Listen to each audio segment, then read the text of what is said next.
There's one thing that life guarantees us, and that's we're going to get older. And as we get older and wiser, unlike Merv here, we're going to get less capable physically. And at that point, you want to start thinking about getting some help from someone who is able, ideally a qualified aged care worker. Today, we've come to speak to Loretta to find out just what it's like to work in aged care. Don't work too hard, buddy. Aged care workers are the everyday quiet heroes that look after the people that may need a little bit of extra help looking after themselves. Whether it be administering medication, bathing, helping them out with meals, or just spending quality time with a person. Loretta, hi, I'm Jesse. Hi, pleased to meet you. I want to know a couple of things about aged care. Do you think you could help me out? Certainly. Come this way and I'll help you. So first up, can you just take me through a typical day for an aged care worker? A typical day is getting residents up, attending to their hygiene needs, feeding them, giving them medication, wound care sometimes, and just maintaining their day-to-day living and make sure they enjoy it as well.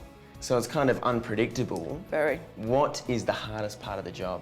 The unpredictability, and also the fact that there is a lot of time restraints. You don't get enough time to be out with your resident due to paperwork, which everybody has to do these days. And what would you say the most rewarding part of the job is? Seeing the residents happy at the end of the day and seeing the families happy and you know, just enjoying life. You know, they don't have a lot left when they get to an aged care facility. So why did you decide to work in aged care? My grandmother was in an aged care facility when I was 14 and she wasn't looked after very well, so you know, I felt that I could do better. Is there much work out there if you wanted to work in aged care? There's a lot of work out there. There's a lot of different avenues you can go. You can do community work, you can do low care, just in general, you can do high care, or you can do dementia as well. So, and out in the community, you can go to agencies like Silver Chain. Juniper also has, you know, bigger organisations have community as well as at, you know, in the facilities as well. So there is a lot. And so if I wanted to work in aged care, what's one piece of advice you would give me? You need to be the right sort of person, you need to have empathy, and you also need to be willing to study and willing to learn, and just be a hard worker and have some good time management skills.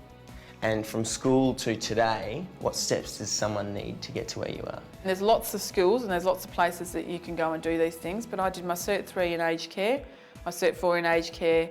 I completed a frontline management course, which gave me the management skills and the time management, and I also completed my enrolled nursing. Well, thanks so much for talking to us today, Loretta, but I think it's time we go sit on those couches and have a cup of tea. Certainly. If you're an organised, caring person and want to make other people's lives better, maybe look at aged care next time you're thinking about a career. For more, hit up myfuture.edu.au.